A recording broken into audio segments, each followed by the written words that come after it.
mengantar kakak Mariam sekolah kehujanan, dan lanjut masak tebu telur untuk menu lauk makan siang kita hari ini. Halo bunda-bundaku cantik, assalamualaikum. Malam ini kita nginep di rumah nenek. Ada rencananya kemarin itu tuh nggak niat untuk nginep, tapi pas kita jalan-jalan ke sini malah turun hujan. Jadi alhasil tidak dibolehkan mama aku pulang, makanya kita nginep di sini. Dan ini video keesokan harinya. Di sini cuacanya itu tuh hujan deras. Padahal kakak Mariam itu tuh sudah siap mau berangkat ke sekolah bun, sudah pakai baju seragam. Singkat cerita sambil ngantar kakak Mariam sekolah tadi, di sini kita sekalian pulang juga. Padahal pas aku ngantar kakak Mariam berangkat sekolah tadi, hujannya itu tuh udah mulai berkurang. Tapi pas kita sudah di separuh perjalanan, hujannya itu ternyata makin lebat lagi bun. Untungnya di sini kita itu tuh pakai jas hujan, makanya tidak kebasahan ya. Nah ini ceritanya kita sudah sampai di depan rumah. Tadi aku juga sempat beli nasi bungkus untuk kita sarapan gitu. Sebelum masuk ke rumah, di sini jas hujannya kita lepas dulu. Ini pertama-tama aku lepasin jas hujannya Deusen, kasihan kan di sini dia kayaknya kepengapan gitu bun. Soalnya ya walaupun di sini tuh cuacanya lagi hujan, gak tahu juga kenapa untuk hawanya itu tuh kayak pengap gitu ya, kayak ada hawa-hawa panasnya. Mungkin karena hujannya ini tuh agak tanggung gitu bun. Padahal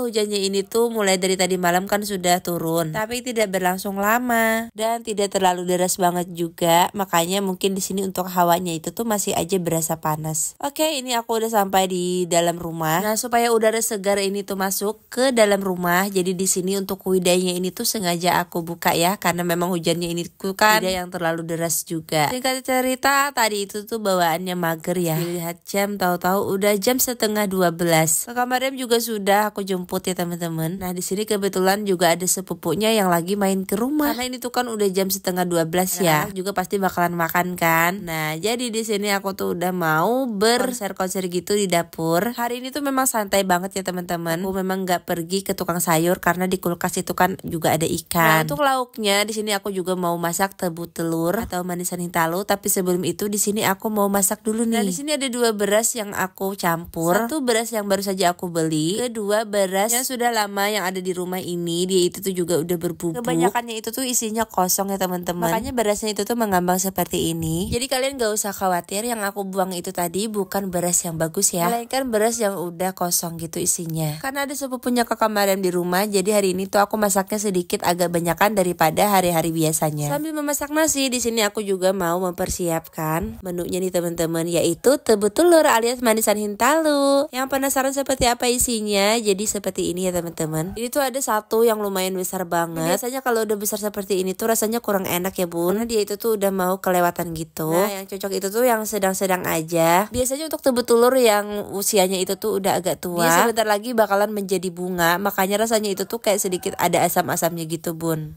Nah hari ini selain tebu telurnya, di sini aku juga udah mempersiapkan sawi dan juga mie kuning yang aku beli di tukang sayur tadi. Ini tuh rencananya bakalan aku campur gitu sama tebu telurnya. Tapi pas aku buka bungkusan plastik mie-nya itu tuh langsung aja ya bun, untuk aromanya itu tercium kayak kurang sedap gitu. Tapi tadi tuh tetap aja aku rendam dengan harapan rasanya itu tuh masih enak. Nah di sini ada yang sudah tidak sabar lagi ya bun, katanya kepengen banget ngecicipi tebu telur. Siapa lagi coba kalau bukan si kakak Mariam. Nah di sini untuk sawinya itu tuh aku basuh dulu biar dia itu tuh bersih dulu. Nah setelah bahannya sudah siap semua, langsung aja di sini untuk bumbunya ini tuh kita oseng bersama dengan tebu telurnya. Nah kalau tebu telurnya udah dimasukkan seperti ini, biasanya dia itu tuh bakalan menyerap minyak gitu loh bun. Jadi di sini untuk tumisannya ini tuh aku tambahkan lagi air sedikit. Lalu di sini aku susul juga dengan memasukkan sayuran sawi. Lupa ditutup juga biar lembek ya teman-teman. Dan setelah beberapa menit kemudian aku buka lagi tutupnya dan itu daunnya udah mulai layu. Nah di sini aku mau memasukkan mie kuning itu tadi, tapi karena rasanya itu tuh ternyata memang udah basi, jadi di situ mie kuningnya ini tuh aku ganti aja menggunakan mie instan. Aku menggunakan mie sakura ya teman-teman, tapi bumbunya di sini tidak aku ambil. Nah yang aku ambil itu cuma mie instannya aja. Jadi ini tuh langsung aja aku campurkan dan langsung aku masukkan juga bumbu-bumbu pelengkapnya seperti garam, gula, mecin dan penyedap rasa. Setelah bumbunya tercampur rata, jadi langsung aja di sini kita matikan kompornya. Dan seperti ini penampakannya ya teman-teman. Untuk rasa tebu telur itu tergantung dari kita yang memakannya. Kalau misalkan kalian suka, pastilah enak ya teman-teman. Aku tergolong orang yang suka makan tebu telur. Kalau misalkan tebu telur itu mau dipepes, dimasak kuah ataupun dioseng seperti ini, semuanya aku suka. Oke, mumpung ini anak-anak itu tuh masih bermain di rumah sebelah, mereka makan siang di sini. Untuk dapurnya ini tuh aku bersihkan dulu ya. Dan setelah dapurnya bersih, nasinya juga sudah siap, baru di sini mereka aku panggil kembali untuk makan siang.